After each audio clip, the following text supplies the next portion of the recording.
नमो मातृभूमी जिथे जन्मलो आम्ही, नमो आर्यभूमी जिथे वाढलो आम्ही, नमो धर्मभूमी जियेच्याच कामी, पडो देव माझा नमामि नमामि.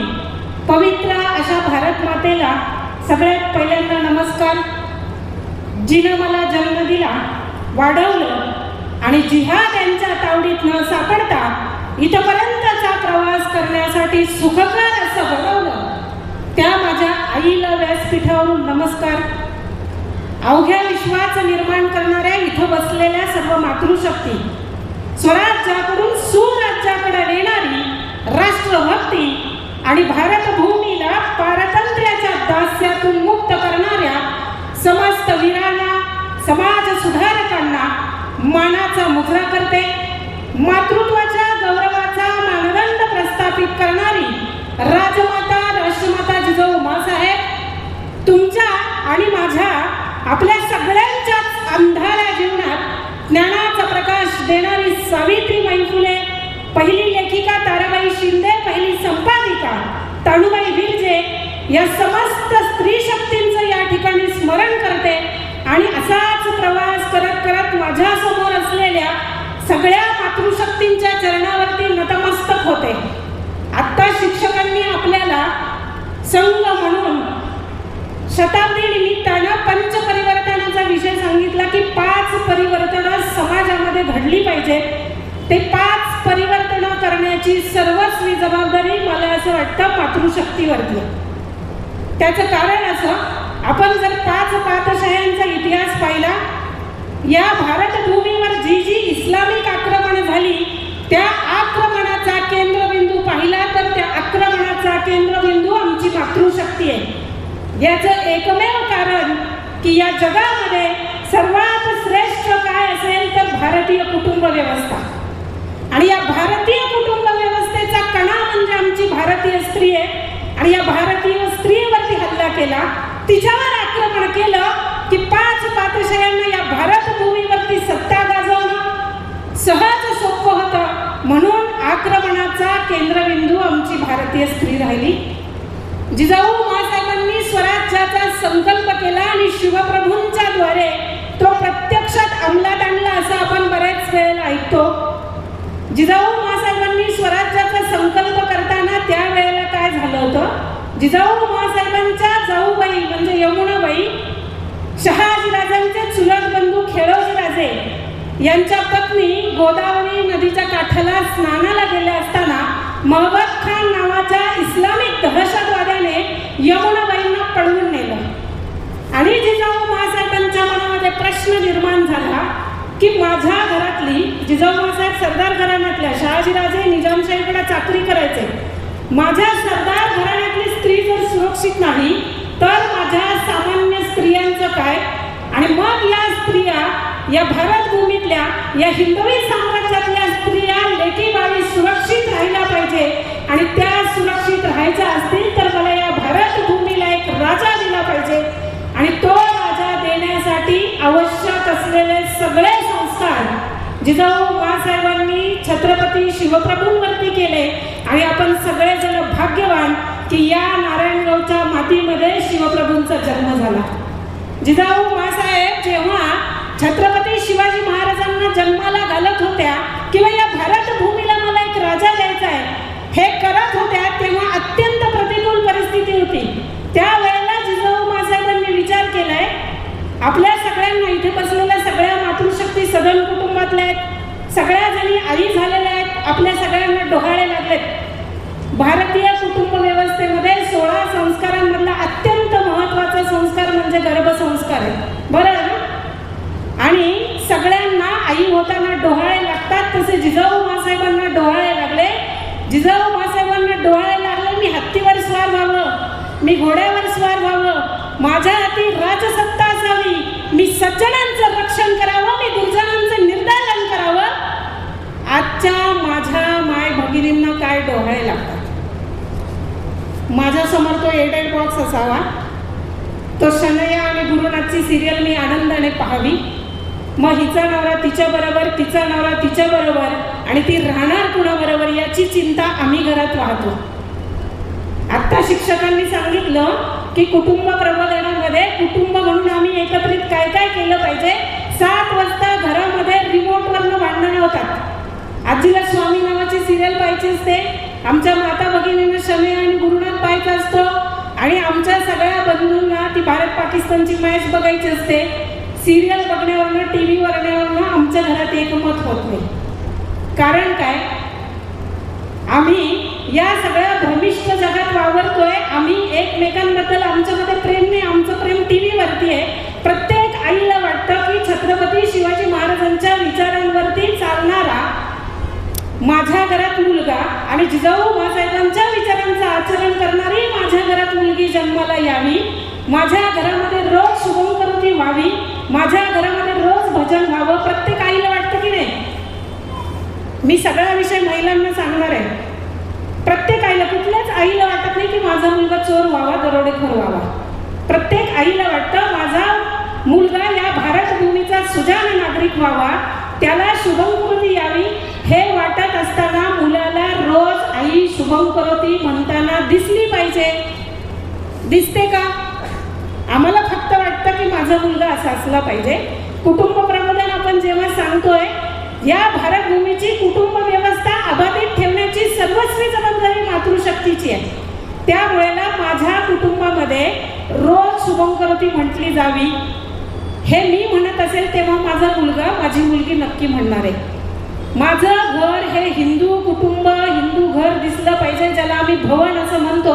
आज घरं नटवण्याच्या नादामध्ये आम्ही क्रॉकरी, भांडी प्लॅस्टिकची, त्याच्यानंतर फरशावरती तोरण झुंबर लावण्यामध्ये आम्ही इतके दंग झालो की आमच्या घरापुढची रांगोळी गेली, आमच्या घरासमोरचं तुळशी वृंदावन कुठे गेलं आमचं आम्हाला माहिती नाही आहे. आमच्या घरासमोर सगळी आमच्या हिंदू धर्मातली प्रतीक असली पाहिजे.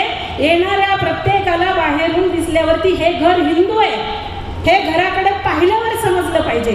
त्यासाठी आम्हाला रोज रांगोळी घालावी लागेल. त्यासाठी आमच्या दारात तुळस असली पाहिजे. आपण एक झाड लावूया, पर्यावरणाचा विचार केला. मला असं वाटतं घरात सहज 5 झाडं वाढवता येतात. घरासमोर तुळशी वृंदावन असलं की तुळस येईल. आम्हाला रोज चहा प्यावा लागतो, त्यामुळे गवती चहा आम्ही कुंडीत लावू शकतो. आम्हाला रोज कढीपत्ता वरणात फोडणी घालायला लागतो, त्यामुळे आम्ही कढीपत्ता लावू शकतो. आम्हाला हेअरस्टाईल करायला केस सिल्की हवी असतात म्हणून आम्ही कोरपड लावू शकतो. आम्ही घरामध्ये 5 झाडं सहज आरामात लावू शकतो. त्याने पर्यावरणाचं संरक्षण होणार आहे. हे आम्ही सहज करू शकतो की नाही. हे केलं पाहिजे, असा विचार करायला पाहिजे असं अजिबात नाही. ते आजपासून करायला पाहिजे. आपलं घर हे हिंदू घर दिसलं पाहिजे. रोज रांगोळी घातली पाहिजे. नाही तर काय होतं, आपण सगळे दुःखी आहोत. या जगामध्ये माऊलींनी प्रतिज्ञा केली की अवघे विश्वची माझे घर आणि अवघाची संसार सुखाचा करीन. हे कुणाच्या जीवावर म्हटले माऊलींनी? माऊली स्वतःच्या जीवावर आणि या सगळ्या माऊलींच्या जीवावर अवघाची संसार सुखाचा करीन असं म्हणतात. तो जगाचा संसार जर आपल्याला सुखाचा करायचा असेल तर आधी आपल्याला आपला संसार सुखाचा करावा लागेल. तो संसार सुखाचा करत असताना आपल्याला अनेक संकट येतात. महिला इतक्या दुःखी असतात सगळ्या माझ्या सकट, की आमची घरात नवऱ्याबरोबर भांडणं झाली की आम्ही स्टेटसवर टाकतो. जाऊबाईंनी टोमणे मारले ते आमच्या स्टेटसवर असतात. मैत्रिणीशी भांडणं झाली ती आमच्या स्टेटसला जातात. आणि मग काय, आम्ही बाजारात शॉपिंग करत असतो, भाजी आणत असतो, दळण आणत असतो आणि आम्ही स्कॅनर वापरतो, कारण आम्ही सगळे मॉडर्न आहोत. बरं ना, आम्ही सगळ्या जणी पुढारलेल्या विचारांचे आहोत. आम्ही तंत्रज्ञानाचा वापर करतो, आम्ही जीपे वापरतो.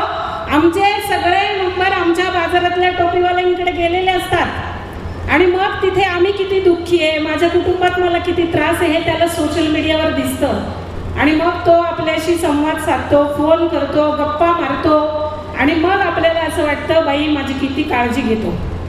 आणि याच्यातनं लव जिहादच्या घटना घडतात. आपल्या आजूबाजूला अनेक शूरपणखा फिरत असतात की ज्या तुम्ही दुःखी आहात, तुम्हाला त्रास आहे, कुणाचा नवरा दारू पितो, कुणाच्या कुटुंबामध्ये भांडणं चालू असतात. या सगळ्याचा शोध घेत ती शूरपणखा आमच्या घरी येते आणि म्हणते ताई तुला त्रास आहे का?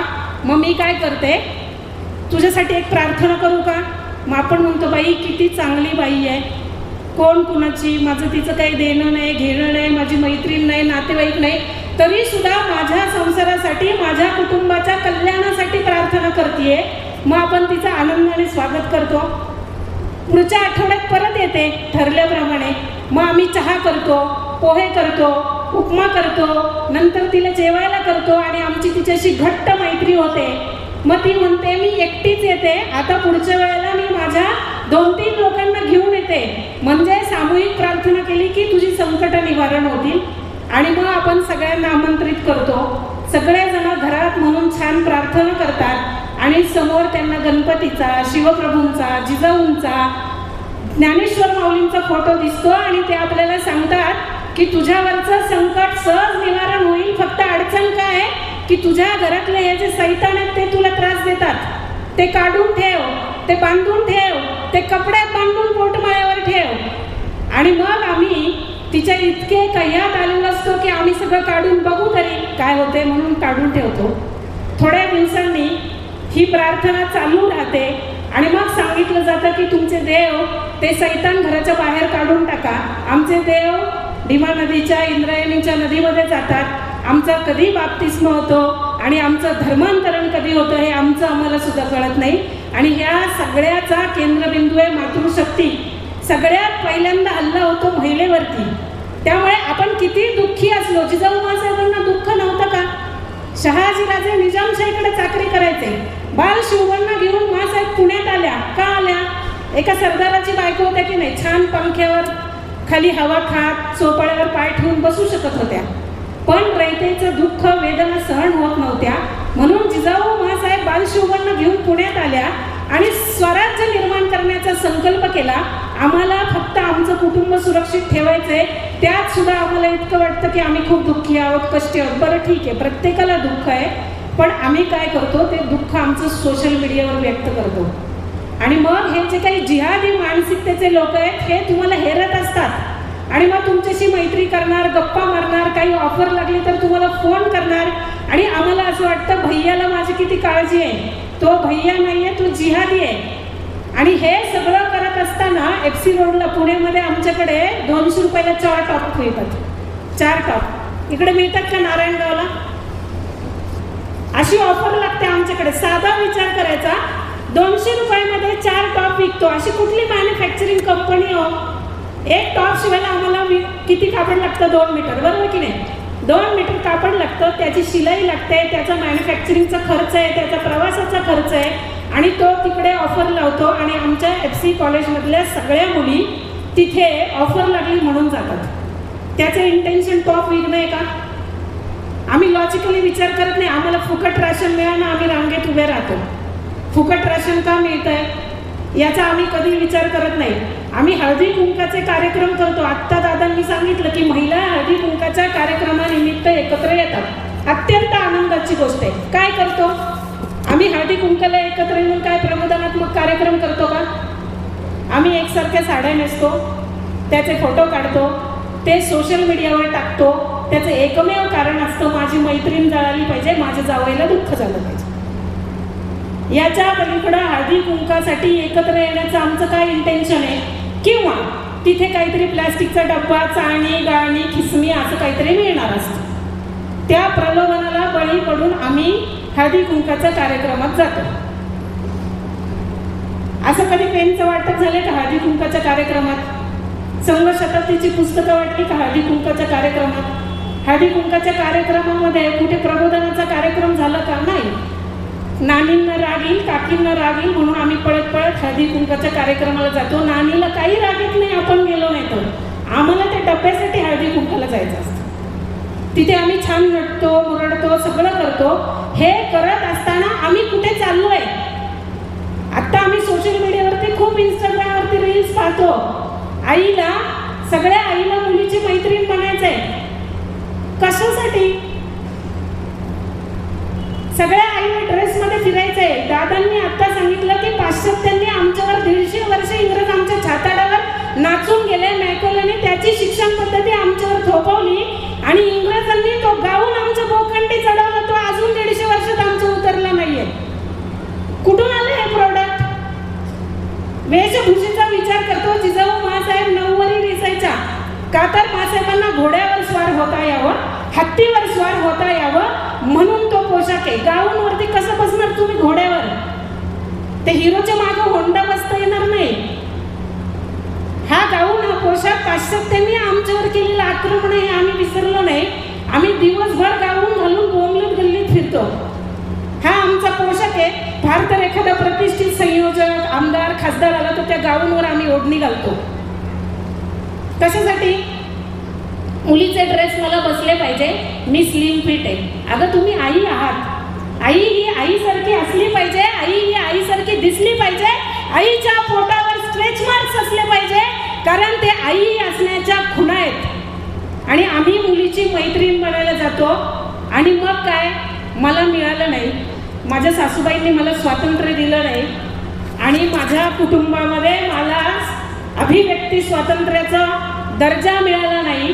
मग माझ्या मुलीला सगळं मिळालं पाहिजे म्हणून मी मुलीची मैत्रीण बनायला जाते, मुलीशी गप्पा मारते. मग मुलगी सांगते मला कॉलेजमध्ये हा मुलगा आवडतो. मग आपल्याला असं वाटतं माझं लग्न मनाविरुद्ध झाले, माझ्या मुलीला तिच्या पसंतीचा मुलगा मिळाला पाहिजे आणि आई मुलीची मैत्रीण बनायला जाते. आईचा घरात धाक असला पाहिजे. आईने मुलीची मैत्रीण बनायला जायचं नाही. आपल्याला हे जे शिकवलं जातं ना सिरियलमधनं, टी व्हीमधनं, की मुलांबरोबर संवाद ठेवला पाहिजे, संवाद अवश्य ठेवला पाहिजे. मुलांची मित्र आणि मैत्रीण बनायला जायचं नाही. मुलाला, मुलीला आईचा धाक असला पाहिजे. ज्या कुटुंबामध्ये आईचा धाक आहे तीच कुटुंब यशस्वी होतात. जिजाऊ माँसाहेबांनी छत्रपती शिवाजी महाराजांना सांगितलं की रयतेच्या भाजीच्या देठाला धक्का लागता कामा नये. हा धाक स्वराज्याचा होता, म्हणून भ्रष्टाचार नव्हता. नागरी कर्तव्यांचा विचार करतो ना आपण, तेव्हा हा मुद्दा येतो की भ्रष्टाचार त्यामुळे नव्हता. आपण मुलीची मैत्रीण बनायला जातो, मग तिचे स्लिम फिट कपडे घालायचे, मग आम्हाला बीचवर जायचं असतं, कुठेतरी मिनी स्कर्टमध्ये फोटो काढायचे असतात, ते सोशल मीडियावर व्हायरल करायचे असतात. त्याचं एकमेव कारण असतं माझी मैत्रीण गोव्याला गेली होती, मला कोकणात जाऊन फोटो काढायचे आणि ते स्टेटसला ठेवायचं. दुसरं काही त्याच्या मागे आमचा अजेंडा नसतो. आता इथे सगळ्या जणी पारंपरिक पोशाख बसल्यात, छान दिसतं की नाही आपण, पण कधी एकदाची घरी जाईल, कधी एकदाची ती साडी सोडून तो गाऊन अंगात घालेल आणि कधी एकदाची मोकळी हवा घेईल. हे कशामुळे झालं तर आम्ही पाश्चात्यांचं अंधानुकरण करत राहिलो. आम्ही आमची संस्कृती, आमचा देव, देश, धर्म हे विसरलो. फिरायला नक्की गेलं पाहिजे, भ्रमण नक्की केलं पाहिजे. आपण आपल्या कुटुंबासोबत वर्षातनं एकदा आपल्या कुलाचार, कुलधर्मासाठी कुलदेवतेला गेलं पाहिजे. आम्ही कुलदेवतेला जात नाही, आम्ही कोकणात जातो, गोव्याला जातो. आपण जे काही समाजात ट्रेंड चालले ना त्या ट्रेंड बरोबर वाहत जातो. कुठल्याही कॉलेजमध्ये तुम्हाला चुडीदारमध्ये, पंजाबी ड्रेसमध्ये, फुल ड्रेसमध्ये मुलगी आज दिसणार नाही. कशाचा परिणाम आहे? कशाचा परिणाम आहे की मला जे मिळालं नाही ते माझ्या मुलीला मिळालं पाहिजे. माझी मुलगी जीन्समध्ये, क्रॉप टॉपमध्ये बसली पाहिजे, असली पाहिजे. जीन्स घालून पुरुषांना खाली बसून हात न टेकवता उठता येत नाही आणि आम्ही त्यांचे कपडे परिधान करतोय आणि स्त्री समानतेच्या गप्पा मारतोय. आम्ही समान नाही आहोत, कधीच आम्ही समान नाही आहोत. आमच्या हिंदू धर्माने स्त्रीला नेहमी उच्च स्थान दिलं. यत्र नार्यस्तु पूजन्ते रमन्ते तत्र देवता. जिथे स्त्रीचा सन्मान केला जातो तिथेच देवांचं वास्तव आहे. ती स्त्री अन्नपूर्ण म्हणून देवाऱ्यात बसवली आमच्या हिंदू धर्माने आणि आम्ही स्वतः आमचा आत्मविश्वास गमावतो. त्या पाश्चात्यांचं अंधानुकरण करून आम्हाला पुरुषांच्या रांगेत आणून बसवतो. जीन्समध्ये गेलो म्हणजे आम्ही त्यांच्या बरोबरीला येत नाही. आम्ही त्यांच्या खांद्याला खांदा मिळून समाजात वावरलं पाहिजे. कशासाठी? आम्ही त्यांच्यापेक्षा नेहमी श्रेष्ठ आहोत आणि हे पुरुषांनी सुद्धा मान्य केलंय. आपल्या घरात सत्यनारायणाची पूजा होते, यजमानांच्या हाताला धर्मपत्नीचा हात लागला नाही तर त्या पूजेचं फळ मिळत नाही. मिळतं का? नाही मिळत. आम्ही शक्ती आहोत. देव जेव्हा हरायला लागले, देवांना रणांगणामध्ये युद्ध हरायची वेळ आली तेव्हा त्यांनी शक्तीची उपासना केली, शक्तीची आराधना केली. ती शक्ती आम्ही आहोत आणि मग आम्ही समानतेच्या नावावरती खाली येऊन आमचा दर्जा कमी करण्याचं काय कारण आहे? सावित्रीबाईंनी आम्हाला शिक्षणाचा अधिकार दिला. कोरोनाच्या काळात बियर बारच्या समोर रांगेत दारूच्या बाटल्या विकत घ्यायला उभ्या राहणाऱ्या महिला आणि मुली मी पाहिल्यात. याच्यासाठी सावित्रीबाईंनी आम्हाला शिक्षण दिलं का? सावित्रीबाई जीन्समध्ये होत्या का? सावित्रीबाईंनी नऊवारीतच शेणाचे चिखलाचे गोळे खाल्ले आणि 9वीतच आम्हाला शिकवलं आणि आम्ही शिक्षित झालो. मग आमची वेशभूषा कुणी सोडली. पुरुष कधी साडी नेसायच्या भानगडीत पडत नाहीत. पडले का? ते नाहीत का पुढरलेल्या विचारांचे? सगळ्यात आधी जे काही येतं आपल्याकडे आधुनिक ते आधी पुरुष स्वीकारतो आणि मग आपल्या घरातल्या महिलेला शिकवतो.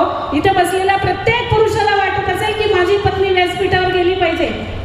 कुणालाही वाटत नाही की माझी बायको घरी बसून स्वयंपाक करावं. त्यांची इच्छा असते की माझी बायको सक्षम झाली पाहिजे. सक्षम आम्हाला व्हायचं नाहीये. का? तर आम्हाला आमच्यामधलं स्वत्व, स्वाभिमान, आम्ही स्वतः किती स्ट्रॉंग आहोत हा आत्मविश्वास आम्ही गमावलाय. आम्ही इतक्या स्किलफुल आहोत, मल्टी टॅलेंटेड आहोत. तुम्ही घरात सांगा स्वयंपाक करताना गॅसवरती कुकर आम्ही लावतो की नाही? त्याच वेळेला भाजी पण आम्ही करतो, पोळ्या पण आम्ही लाटतो, ॲप्रनमध्ये मोबाईल ठेवून मैत्रिणीशी पण आम्ही बोलतो. 4 कामं आम्ही एकत्र करतो की नाही? आम्ही मल्टी टॅलेंटेड आहोत. पुरुषांना जमेल का ते? जमेल का? नाही जमणार. त्यांना जर आपण सांगितलं मी बाजारात चालली आहे आणि कुकर लावलाय, शिट्ट्या झाल्या तर सांगा, तर ते असे कान लावून 1 2 3 4 असं ऐकतील. नाही तर सांगतील किती वेळांनी होतात, 10 मिनिटांनी रँडमली गॅस बंद करतील. त्याच्या पलीकडे जाऊन सांगतील 10 मिनिटांनी तूच मला फोन करून आठवण करून सांग की गॅस बंद करायचा. त्यांना ते काम, त्यांना अर्थार्जन करता येतं. घरातली सगळ्या आर्थिक व्यवहारांची, पैशांची विल्हेवाट आम्ही लावतो मातृशक्ती. कारण आम्ही मल्टी टॅलेंटेड आहोत. हंड्यावर हंडा, हंड्यावर हंडा, कमरेत कळशी. विदाऊट प्रशिक्षण आम्ही नेऊ शकतो. पुरुषांना नेता येतं का? मी त्यांना कमी अजिबात समजत नाही. त्यांनी मान्य केलं आम्ही मल्टी टॅलेंटेड आहोत. फक्त आम्ही ते विसरलोय. आर्थिक व्यवहार करत असताना बाहेर भाजी कोण खरेदी करतं? आपण. दळण आणायला कोण जातं? नवऱ्याच्या खिशातले पैसे कोण काढतं? तो कर्जबाजारी झाल्यावर त्यालाच कोण देतं? का? तर आम्ही बचत करतो, भविष्याची सगळी तरतूद करतो. मग आमच्या हातातला पैसा पुन्हा टोपीवाल्याच्या, फळवाल्याच्या, जिहाद्याच्या खिशात जाणार नाही याची काळजी कुणी घ्यायला पाहिजे? आम्ही घ्यायला पाहिजे. आजपासून बाहेर भाजी खरेदी करताना, स्कॅन करत असताना मोबाईलवरती आधी स्कॅनरवरती नाव चेक करा. आणि जर खूप सफरचंद खावंसं वाटलं पण खाण विकत असेल तर सफरचंद खाऊ नका. आपण सफरचंद खाल्ले नाही तर अजिबात मरत नाही, अजिबात मरत नाही. दुसऱ्या दिवशी खा. अनेक ठिकाणी आमच्याकडे कोंडव्यासारख्या परिसरामध्ये तुम्हाला हिंदू भाजीवाले मिळत नाही खात आम्ही भाजी. घरात कडधान्य असतं. ठरवून घ्या की माझ्या खिशातला एकही दमडा मी जिहाद्याच्या खिशात जाऊ देणार नाही. कारण हा सगळा पैसा मातृशक्तीवरती हल्ले करण्यासाठी वापरला जातो. म्हणजे आम्ही आमचेच पैसे त्यांना देतो आणि ते आमच्यावर आक्रमण करणार, हल्ले करणार. आणि आम्ही आमच्या मुलींना सांगतो की सर्व धर्म समभाव. मुली शाळेत गप्पा ऐकून आलेले असतात. कारण हा सगळा त्या लॉर्ड मॅकॉलेच्या शिक्षण पद्धतीचा परिणाम आहे. त्याने काय शिकवलं आम्हाला?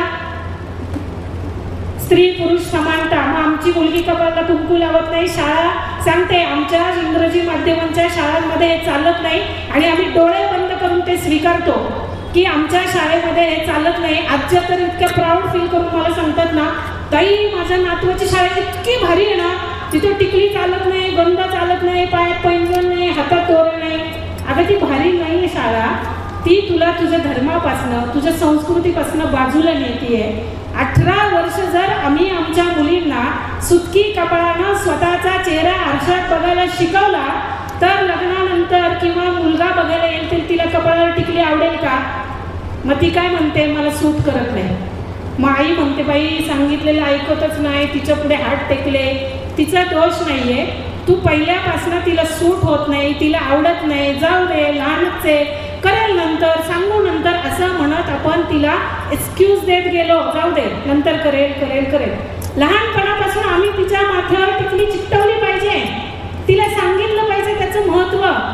आणि शाळा कॉलेजमध्ये असा कुठलाही GR नाही, नियम नाही. आम्ही हिंदू म्हणून कधी त्या शाळेमध्ये गेलो नाही विचारायला की असं काही GR आहे का शाळेमध्ये.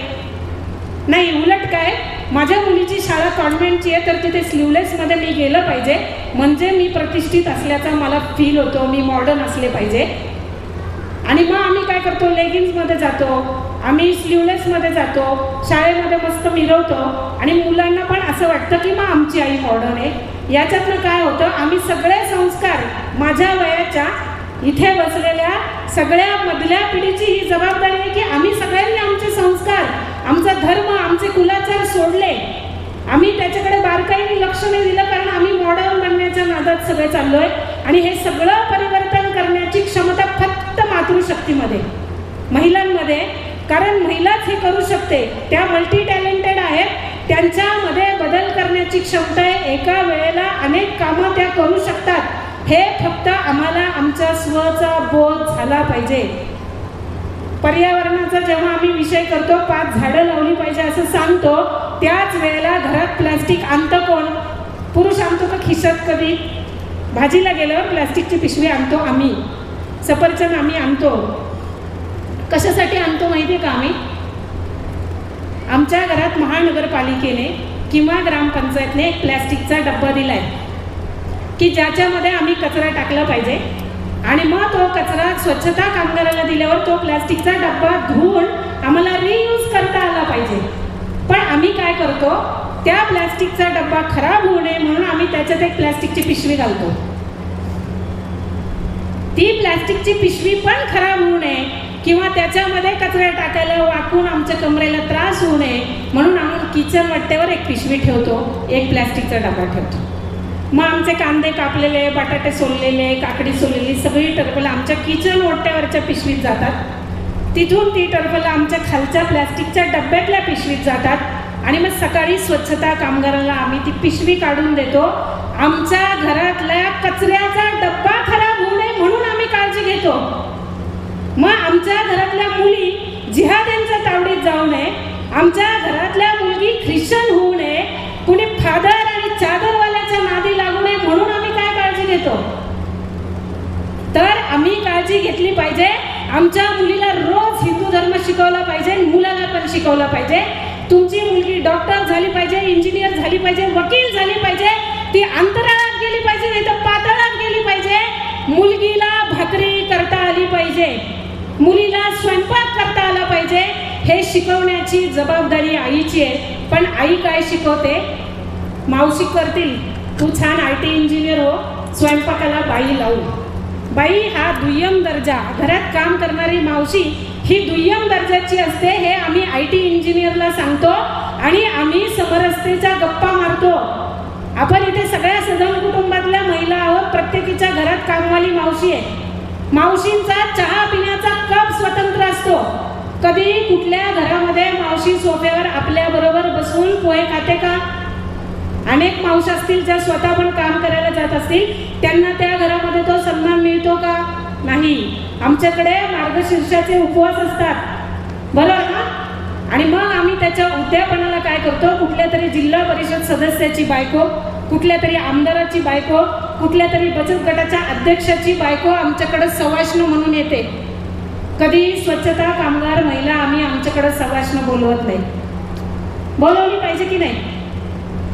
आमच्या घरातल्या चहा पिण्याचा कप सुद्धा मावशींसाठी वेगळा ठेवला तर कधी आम्ही जात पंथ भेद विसरणार आहोत? त्याची सुरुवात या हिंदू संमेलनाच्या निमित्तानं मातृशक्तीने आजपासून केली पाहिजे. विचार नाही करायचा, इम्प्लिमेंट करायला सुरू केलं पाहिजे की माझ्या घरातल्या सगळ्या उद्यापनाच्या कार्यक्रमांना स्वच्छता कामगार महिला येतील, मी त्यांच्यासाठी साडी घेईन. मी माझ्या घरात दिवाळीला आपण फराळाचे सगळे पदार्थ करतो, नातेवाईकांना द्यायचे असतात म्हणून इतकं छान पॅकिंग करून प्रत्येकाच्या घरी डबे पोहोचवतो. आपले नातेवाईक सदन कुटुंबातले ते उपाशी नसतात, त्यांच्याकडे सगळं छान बनतं. तर हा फराळ आम्ही आमच्या घरात कामाला येणाऱ्या घर कामगारांच्या, स्वच्छता कामगारांच्या घरी दिला पाहिजे आणि तो आमच्या मुलांना नेऊन दिला पाहिजे, दाखवलं पाहिजे की ते कुठल्या परिस्थितीमध्ये राहतात, त्यांच्या घरचं वातावरण काय. हे जेव्हा आम्ही मुलांना दाखवू तेव्हा खऱ्या अर्थाने आम्ही समरस होऊ. नाही तर आम्ही फक्त म्हटलो की जात पंथ भिंत मानवता विनंत होणार नाही. आम्हाला रोज त्याच्यासाठी एक एक पाऊल काम करायला लागेल. पुरुष या भेदाभेदामध्ये खूप कमी अडकतात. सगळ्यात जास्त द्वेष किंवा हा जो भेद करतो तो मी माझ्या सकट सांगते की आपण महिला करतो. आमच्याकडे चांगली साडी नेसून कुणी आलं तरी आम्ही तिच्याकडे द्वेषाने बघतो, पटकन जाऊन सांगत नाही की ताई तुमची साडी खूप सुंदर आहे, छान दिसते. आम्ही काय करतो, चांगली साडी आहे का, स्वतः खूप नटते का, पुढच्या वेळेला दाखवतेच. पुढच्या वेळेला आम्ही तीच साडी घेणार, खणाची साडी ट्रेंड येतो ना मग आमच्याकडे, तो घेतो, तिच्या नाकावर टिचून घालतो. हा जो द्वेष निर्माण होतो ना तो संपवला आणि आम्ही आमच्यातला भगिनी भाव जोपासला तर खऱ्या अर्थाने आम्ही समरस होणार आहोत. याची सुरुवात महिलांना करायला लागेल. कारण जेव्हा आपण भारत देश विश्वगुरु होणार आहे असं म्हणतोय, त्या विश्वगुरूची स्वप्न आम्ही पाहतोय, तेव्हा माऊलींनी सांगितलंय अवघाची संसार सुखाचा करेल. हे सांगणारे कोण आहेत? पुरुष नाहीये. माऊली जरी पुरुष रूपात या देहामध्ये इथे पृथ्वी तलावर असले तरी आम्ही त्यांना माऊली असं म्हणतोय. त्यामुळे हा भारत देश विश्वगुरु बनवायचा असेल तर समस्त हिंदू समाजातल्या मातृशक्तीची ती जबाबदारी आहे की आम्हाला विश्वाचा संसार सुखाचा करायचा असेल तर ती जबाबदारी आमच्या खांद्यावर घ्यावी लागेल. त्यासाठी आम्हाला रोज काम करायला लागेल. घरामध्ये पाणी चालू करतो आपण, नळ भांडी घासताना मावशी असतील किंवा आम्ही काय करतो, नळ चालू असतो, आम्ही भांडी घासतो, खिशामध्ये ॲप्रनमध्ये मोबाईल असतो, मैत्रिणीशी बोलतो, आम्ही 1 तास 1.5 तास 2 तास आम्ही भांडी घासत असतो, तितके वेळ आमचा नळ कंटिन्यू चालू असतो. आमच्या घरामध्ये पाहुणे आले की आम्ही छान क्रॉकरीतले काचेचे ग्लास काढतो, पाहुण्यांना एका छान ट्रेमध्ये ऑर्गनाईज करून ग्लास ठेवतो, तो ग्लास गच्च पाण्याने भरतो आणि पाहुण्यांना देतो. ते पाहुण्याला ताण असो नसो आम्ही 4-5 ग्लासमध्ये पाणी भरतो. तो बिचारा 1 घोट पाणी पितो आणि सगळं पाणी तसंच राहतं. मग ते पाणी आम्ही काय करतो, भांडी घासलेल्या बेसिकमध्ये असे 6 ग्लास आम्ही ओतून देतो. हे सगळं पाणी फिल्टर वॉटर असतं जे आमच्या फिल्टरमधनं येतं. 20 रुपयाला काहीतरी 20 लिटरचं जार मिळतं. महानगरपालिका, नगरपालिका, ग्रामपंचायत आमच्यासाठी व्यवस्था करते आणि हे सगळं फिल्टर वॉटर त्या बेसिंगमध्ये कोण ओततं? पाहुणे ओततात का, परदेशातनं कुणी येतं का, मुलं ओततात का? ते आम्ही ओततो, मातृशक्ती. तर आजपासून इथे तांबे भांड दिले. आता मी 1-2 कुटुंबांमध्ये प्रवास केला, छान तांब्या भांड्यात पाणी आलं होतं. ही आपली संस्कृती आहे की पाहुणे बाहेर आले. तुम्ही सिरियल बघता की नाही? स्वराज्य रक्षक छत्रपती शिवाजी महाराज, संभाजी महाराज अशा सिरियल पाहिल्या, तांब्या भांड गुळ पाणी हे आमचं कल्चर आहे, ही आमची संस्कृती आहे. ते तांब्या आणि भांड दिल्यावर आमच्या तांब्यातलं जे पाणी शिल्लक राहील फिल्टर वॉटर ते आम्ही परत वापरू शकू. खूप छोटी गोष्ट आहे पण याच्यातनं पर्यावरणाचं संरक्षण होणार आहे आणि संवर्धन होणार आहे. हे करायला बाहेरून कुणी येणार नाही. त्याच्यासाठी आम्हाला करायला लागेल. घरामध्ये आम्ही एकमेकांशी संवाद करत असताना संध्याकाळी एकत्र भोजन केलं पाहिजे असं शिक्षकांनी सांगितलं. आता मुलांना आईची भोजनासाठी गरज नाही आहे. 2 मिनिट में मॅगी, तो म्हणतो बचत गटाच्या मेळाव्याला जा, बीसीला जा, मॅगी आणून ठेव, कारण त्याला मॅगी बनवता येते. आईपासून त्याचं कनेक्शन तुटलं कारण आमच्या आईला स्वयंपाक करण्यामध्ये फार इंटरेस्ट राहिला नाही, रस राहिला नाही.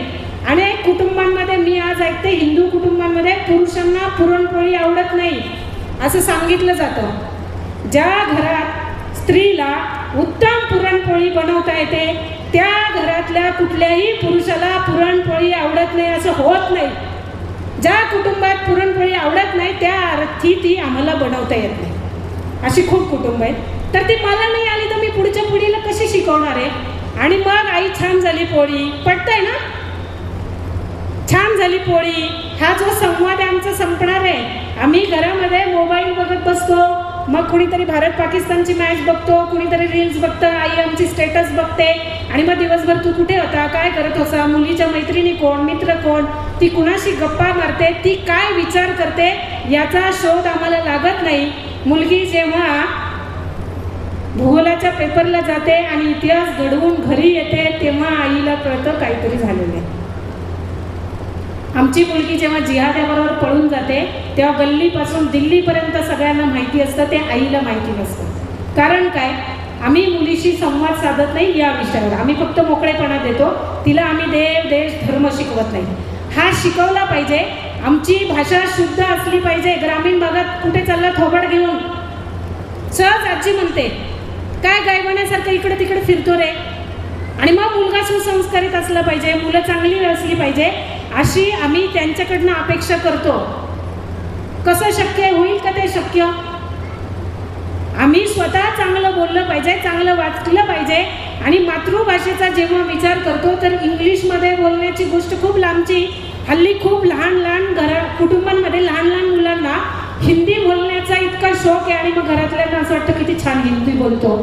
आणि मग खूप मोठ्या मोठ्या महलातल्या ताया ज्यांना काहीही कळत नाही पण एक दोन शब्द एक दोन वाक्यांमध्ये इतकं इंग्रजी बोलतात. मी सोलापूरला एका कार्यक्रमाला गेले, तिथे त्या ताईंनी पिठलं आणि भात जेवायला केलं होतं. त्या मला म्हणाल्या, ताई राईस वाढू का? म्हणलं वाढ बाई. मग त्याच्यावर काय, मी म्हटलं तुम्ही काय बनवलंय ते द्या. पिठलं. मी म्हटलं मग या पिठल्याला इंग्रजीत काय म्हणतात ते सांग बाई, माहिती आहे का? मग म्हण ना भात आणि पिठलं. पिठलं भातच ना. तर मला काहीतरी येतं मिल्क वगैरे कशासाठी? आम्ही रोजच्या वापरामध्ये इंग्रजी भाषा आली पाहिजे, पण पाश्चात्यांनी आमच्यावरती लादली आहे. ती कम्युनिकेशन म्हणून आली पाहिजे, पण ती मला आलीच पाहिजे. मला इंग्रजी बोलता येत नाही. मग काय फरक पडतो? आपल्या बुद्धीमध्ये काही कमतरता येते का? आम्हाला आमची मातृभाषा छान शुद्ध बोलता आली पाहिजे. ती मुलांना बोलायला शिकवता आलं पाहिजे. आम्हाला संस्कृत मुलांना शिकवता आलं पाहिजे.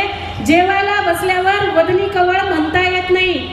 गावामध्ये जेव्हा पंक्ती पडतात तरी एखादाच कुणीतरी कार्यकर्ता असतो किंवा भजनी मंडळातला असतो, त्याला सांगावं लागतं, अरे पंगत पडणार आहे त्याला बोलवा श्लोक म्हणायला. बाकीच्यांना श्लोक येत नाही.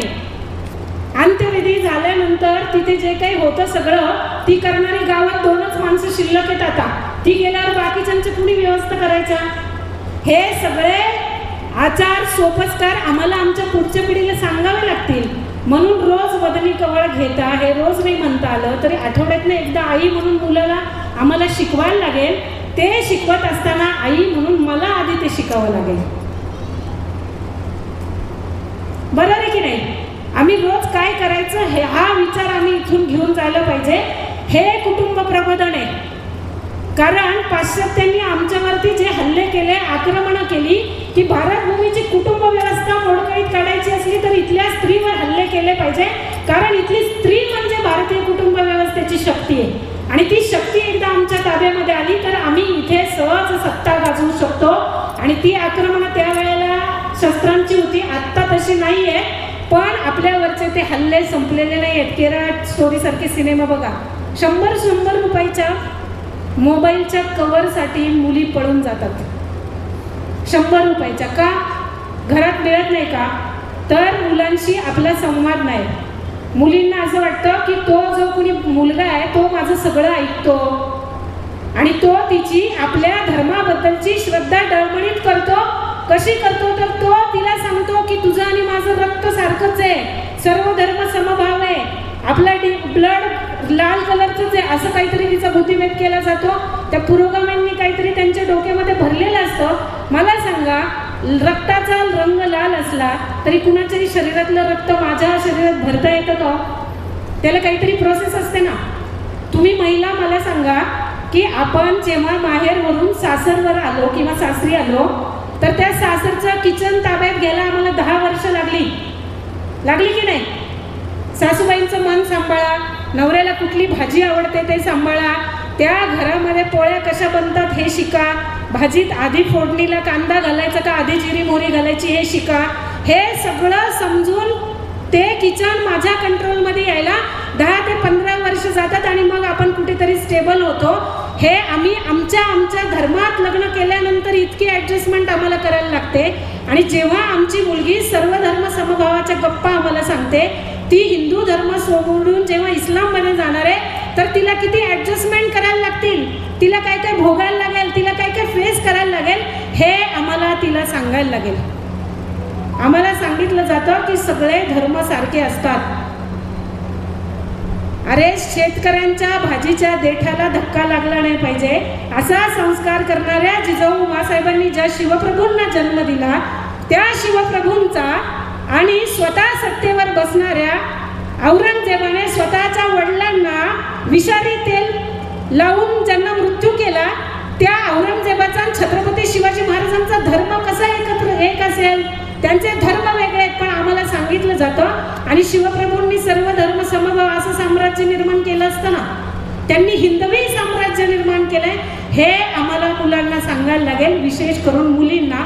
आणि कुणी भ्रमात राहू नका की फक्त ही संकट मुलींवर येतात. माझ्याकडे 64 वर्षांच्या आजी आहेत ज्या लव्ह जिहादच्या शिकवतात. त्यांचं मी काउन्सिलिंग केलेलं आहे. 64 वर्षांच्या आजी आहेत की ज्या लव जॅकचं त्याची दहापता समजावी म्हणून 2 मिनिटात, माझ्याकडे वेळ खूप कमी आहे, 2 मिनिटात तुम्हाला सांगते. आजी गाडी चालवायच्या, स्कूटर मॉडर्न होत्या, ब्राह्मण कुटुंबातली शिकलेली बाई, रिटायर्ड, दोन्ही मुलं अमेरिकेत. आणि आजींची गाडी पंक्चर झाली. पंक्चरवाले कोण आहेत? टायरवाले कोण? हवा भरणारे कोण?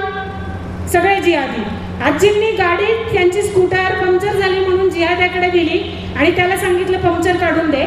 तो म्हणाला आजी तुम्ही घरी जा, मी गाडीची पंक्चर काढतो आणि तुम्हाला घरी आणून देतो. आजी म्हणल्या रामाच्या रूपानं आला ग बाई, आणि घरी गेल्या. 1 तास 2 तासांनी गाडीची पंक्चर काढून झाली, घरी गेला. मग आजींना इतका आनंद, किती माझ्या नातवासारखं आहे गुणी, मग पाणी पितोस का बाळा? पाणी दिलं. चहा घेणार का? नाही, निघून गेला. 8 दिवसांनी परत तो त्याच गल्लीतून जाताना आला. आजींचं दार वाजवलं, कशा आहात, बऱ्या आहात का? आजी म्हणाल्या बाई अजून ओळख ठेवली का, किती चांगला मुलगा आहे, ये बाळा बस, चहा पी, जेवण कर, नाश्ता कर.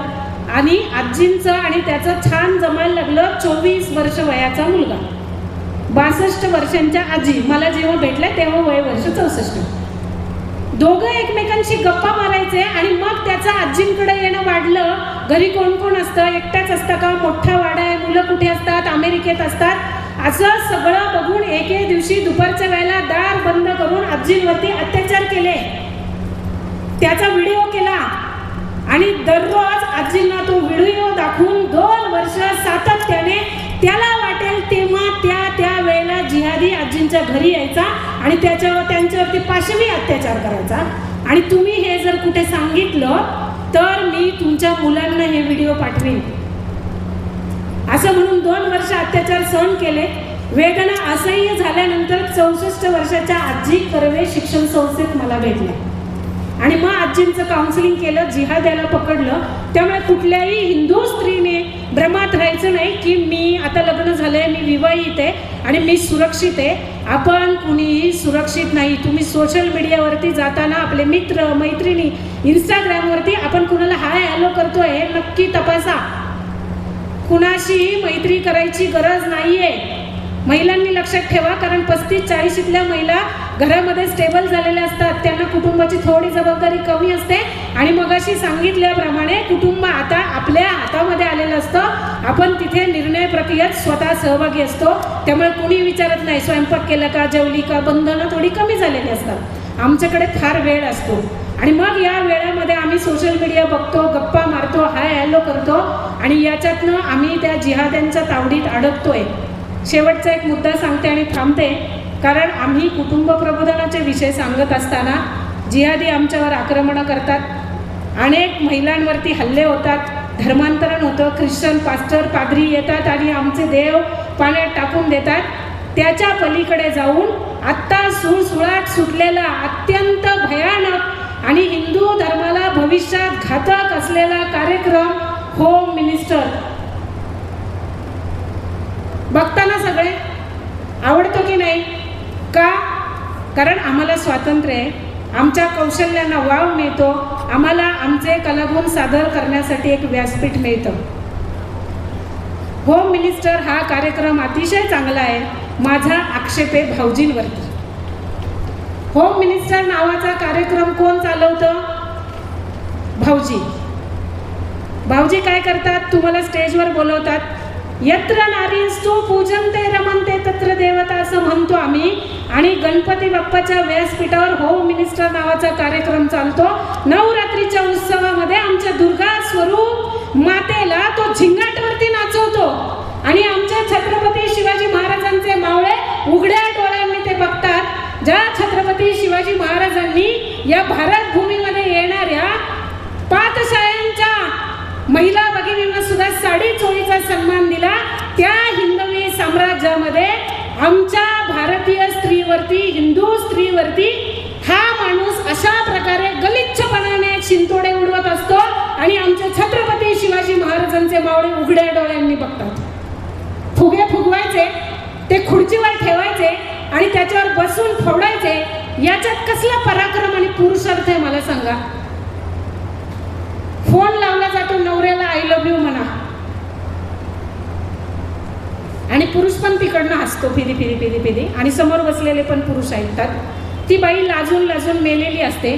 मी ग्रामीण भागांमध्ये पाहिलं, एका बाईला स्कूटर मिळणार म्हणून बिचारी तो कॉमेडीतला उखाणा घ्या अशी अट असते की कॉमेडीतलाच उखाणा असलं पाहिजे, साधा उखाणा भाऊजींना चालत नाही. मग कॉमेडीतला उखाणा घ्यायचा आहे, मला ती स्कूटर मिळवायची म्हणून त्या बाईनं बिचारीनं यूट्यूबवरती जाऊन इन्स्टावरती जाऊन खूप उखाणे पाहिले आणि 1 bottle 2 glass Anthony first class असा उखाणा पाठ केला. स्टेजवर जाऊन उखाणा म्हटला, नवऱ्याने घरी जाऊन बदाबदा मारली. हा अँथनी कोण? बिचारी साधी होती, भोळी होती, पाठ करून इथे चांगल्या चांगल्यांची तंतरते माईकवरती, आणि ती साधी बिचारी महिला आली. त्याच्या पलीकडे जाऊन भाऊजींनी तिचं चुकली तर दुरुस्त करायला पाहिजे ना, की 1 बॉटल 2 ग्लास, तुमच्या पतीचं काय नाव आहे ते घ्या ताई. तो काय म्हणतो, वहिनी अँथनी शाळेत होता का, कॉलेजमध्ये होता का गेट टुगेदरला होता, आणि कार्यक्रम चाललाय वाडे बोलणाईमध्ये, आणि वाडे बोलणाईमधल्या बायका लय डेंजर आहेत असं वाक्य भाऊजी बोलतो. म्हणजे काय, तो भाऊजी एका महिलेला बोलत असताना सगळ्या वाडे बोलणाईतल्या महिलांच्या चारित्र्यावर शिंतोडे उडवून गेला, आणि आम्ही उघड्या डोळ्यांनी ते पाहत बसलो. हे आम्ही थांबवलं नाही तर या यत्र नारी असतू पूजनचं कधी झिंगाट आणि सैराट होईल आमचं आम्हाला कळत नाही. तुम्ही स्टेजवर पाहिलं ना होम मिनिस्टर, किती पुरुषांना कार्यक्रम आवडतो, हात वर करा बरं, की ताई आम्हाला होम मिनिस्टर कार्यक्रम खूप आवडतो, माझी बायको तिथे सहभागी झाली, मला आनंद झाला. सांगा बरं, याचा अर्थ कुणालाच आवडत नाही. मग आम्ही त्याचा विरोध का नाही करत? कारण तो राजकीय पुढाऱ्यांनी आयोजित केलेला असतो. कुठल्याही राजकीय पुढाऱ्याची बायको कधी होम मिनिस्टरमध्ये सहभागी होत नाही, ती कधी सैराट आणि झिंगाटवर नाचत नाही. मग आम्ही का नाचतो? आम्हाला स्कूटर मिळवायचे असते, फ्रीज, मिक्सर, अजून काय पंखा बिंखा मिळवायचा असतो. मला असं वाटतं, वस्तीत 10 बाय 10च्या खोलीत राहणाऱ्या प्रत्येक मातृशक्तीच्या घरामध्ये मिक्सर आहे, प्रत्येकीच्या घरात पंखा आहे, प्रत्येकीच्या घरात फॅन आहे, कूलर आहे, टीव्ही आहे. मग आम्ही का जातो? प्रलोभनांसाठी. अरे आमच्या वस्तीत एखाद्या महिलेकडे नसेल फ्रीज तर आम्ही कॉन्ट्रीब्युशन करून तिला गिफ्ट देऊ. त्या फ्रीजसाठी जर तिच्यावरती ही वेळ आली तर किती दुर्दैवी आहे. आणि हे आम्ही थांबवलं नाही तर कुठे जाईल? नवरात्रीमध्ये 9 दिवसाचे उपवास करून पायात चप्पल न घालणाऱ्या आमच्या महिला कपाळावर बिस्किट ठेवतात. तुम्ही कार्यक्रम बघा एकदा घरी जाऊन, आणि मग असं ते वरती करून असं समुंडी हलवून ते बिस्किट तोंडात येतं, आणि ज्याच्या तोंडात ते बिस्किट सुरक्षितपणे जाईल ती जिंकते असं तो भाऊजी सांगतो. अगं बायांनो, पायात चप्पल न घाता पोटाला पीळ देऊन नवरात्रीत केलेला उपवास 1 मिनिटात तो भाऊजी मोडतो तुमचं व्रत. बरं, होम मिनिस्टरचा कार्यक्रम घेणारा कुठलाही भाऊजी तुम्हाला ताई म्हणत नाही, कुठलीही महिला होम मिनिस्टरच्या कार्यक्रमामध्ये येत नाही. भाऊजीच काय येतात? कारण समाजाने भाऊजीला महिलांचा सहज अपमान करण्याचं एक अलिखित स्वातंत्र्य देऊन टाकलं. ते आम्ही थांबवलं पाहिजे. आणि हे कोण थांबवणार? पुरुष नाही थांबवणार. ते कधीच कुठे ते साधे संगीत खुर्चीत सहभागी होत नाहीत, ते कधी नाचायला जात नाही, ते ढोल ताशा पथकात नाचतात, पारंपरिक खेळांमध्ये ते नाचतात. आम्हाला 12 सण दिले आमच्या धर्माने, आमच्या संस्कृतीने. पुरुषांना एक पण सण नाही दिला. 12च्या 12 सण महिलांना त्यांच्या अभिव्यक्ती स्वातंत्र्यासाठी, कलागुणांना वाव मिळण्यासाठी आहे. ते सोडून आम्ही आमची आजी भारुडावरती नाचली पाहिजे, भजनात गायली पाहिजे, आमची आजी झिंगाटवर नाचायला लागली, आणि मग आमच्या पोटी अर्चिन परशत जन्माला येणार. हे का सांगतेय? की आम्ही आमचा देव देश धर्मापासून हळूहळू हळूहळू कसे बाजूला जातो हे आम्हाला कळत नाही. हे सांगण्याची जबाबदारी प्रबोधनकारांची आहे. म्हणून सांगते, आजपासून होम मिनिस्टरला जाणार नाही असं काही संकल्प करू शकतो का? हे बघा, हे करा ते करा असं मी काहीच सांगत नाही. मी हे करू शकते. मी होम मिनिस्टरच्या कार्यक्रमात होम मिनिस्टरच्या कार्यक्रमामध्ये श्लोक म्हणा, अथर्वशीर्षाचं पठण करा, जरा स्त्री सुक्ताचे कार्यक्रम घ्या, असं काही कार्यक्रम पाहिला का? तर हा चांगला बदल आम्ही करू शकू. तर आम्ही आमच्या पुढच्या पिढीला 2 वेद मंत्र, 2 अथर्वशीर्षाचे श्लोक, राम रक्षा स्तोत्राचं पठण असं काही करू शकलो, त्याच्यात बदल करू शकलो तर अतिशय आनंद आहे. हे सगळं रक्षण करण्याची क्षमता आमची आहे. कुणी हात वर केलं नाही याचा अर्थ सगळ्यांना होम मिनिस्टर आवडतो. मग शुभेच्छा आहे. जाणार आहे की नाही जाणार आहे? आणि जर तुमच्या समोर होम मिनिस्टर होत असेल तर काय करणार आहे? माझं कुटुंब, माझी जबाबदारी, मला काय घेणं पडले त्याचं तो बघेल. त्या भाऊजींना सांगितलं पाहिजे की आमच्या स्त्रियांचा अपमान करणं थांबव. कारण आपली कुटुंब जर अशी चव्हाट्यावर यायला लागली, मम्मी जास्त मारती का पप्पा जास्त मारतात, हे संस्कार आमच्या स्टेजवर मुलांवर व्हायला लागले तर मग आम्ही सगळ्यांनी हिंदू संमेलन घेऊन काय उपयोग? आज इथे हिंदू सगळा एकवटलाय तर आम्ही काहीतरी ॲक्शन प्लॅन ठरवला पाहिजे. आम्ही काहीतरी कार्यक्रम हातात धरून बाहेर गेलं पाहिजे. नाही तर आम्ही फक्त हिंदू आहे म्हणून जपमाळ करून काही होणार नाहीये. आम्ही त्याच्यावरती काम करायला पाहिजे. समाजामध्ये हिंदू धर्मामध्ये येणाऱ्या विकृती आम्हाला थांबवता आल्या पाहिजे. याच्यासाठी सगळ्यात कुठली महिला गेली ना हे थांबवायला कुणी पुरुष भांडणार नाही. पुरुषांशी भांडतील. घरात ज्या वेळेला संकट येतात, हल्ले होतात, भारतभूमीवर हल्ले झाले त्यावेळेला मातृशक्तीने पदर खोचलाय. या भारतीय संस्कृतीने स्त्रीला पदर दिलाय की डोक्यावर पदर घे, तुझं चारित्र्य आणि शील सुरक्षित ठेव. पदर खोच. ज्या वेळेला या भारतभूमीवर हिंदू संस्कृतीवरती हल्ले होतील तेव्हा पदर खोचून उभी राहा. आणि ज्या ज्या वेळेला हा हिंदू गर्भगणित होईल, त्याच्यावर संकट येईल, त्यावेळेला पदर पसरण्याची क्षमता असली पाहिजे. आणि ज्या ज्या वेळेला आमच्या हिंदू समाजाकडनं, आमच्या महिलांकडनं, आमच्या इथल्या मुलींकडनं काही चुका होतील तर त्या पदरात घ्यायला शिक. म्हणजे आमच्यातनं गेलेले हिंदू आम्ही परत घेतले पाहिजे, ज्याला आम्ही घर वापसी असं म्हणतो. आमची एखादी मुलगी पळून गेली आहे, जिहाद्यांच्या तावडीत सापडली आहे, तिला आम्ही पुन्हा आमच्या धर्मात घेतलं पाहिजे, म्हणजे आमच्या पदरात घेतली पाहिजे. हे जे काही सांगले, मी जास्त वेळ घेतलाय मान्य मला, पण हे जे काही सांगितले ती सगळी जबाबदारी आमच्या मातृशक्तीची आहे. पुरुष फक्त अर्थार्जन करतील, तुम्हाला मार्गदर्शन करतील, ते तुम्हाला स्टेज उपलब्ध करतील. ॲक्शन मोडवर येण्याचं काम महिलांचं आहे. आणि ज्या वेळेला या भारतभूमीतली प्रत्येक महिला की माझा देश विश्वगुरू झाला पाहिजे यासाठी रोज काम करेल, त्या दिवशी शिक्षकांनी सांगितलेली जी काही 2.5 लाख विराट हिंदू संमेलनात ती खऱ्या अर्थाने सार्थकी होती किंवा त्याचा खऱ्या अर्थाने उपयोग होईल. आपण जेवण कधी कधी करतो का? रोज करतो. तसंच देव देश धर्माचं काम रोज करायला पाहिजे. हा हिंदू धर्म टिकवायचा असला तर रोज मला काम करायला पाहिजे. तर मग काय ते बाहेर जाऊन रोज भाषण करा, गप्पा मारा असं नाही. माझ्या कुटुंबात माझं घर हिंदू दिसलं पाहिजे इतकं काम आपण केलं तरी इनफ आहे. आणि ते आजपासून आपण सगळ्याजणी सुरू करू असं मला वाटतं. ज्या ज्या गोष्टी तुम्हाला सहज शक्य आहे त्या सुरू करा. आपण सगळ्यांनी जात भेद पंथ सगळं विसरून बाजूला ठेवून हिंदू म्हणून एकत्र येऊया. सगळ्यांनी आपले दोन्ही हात वर करायचे.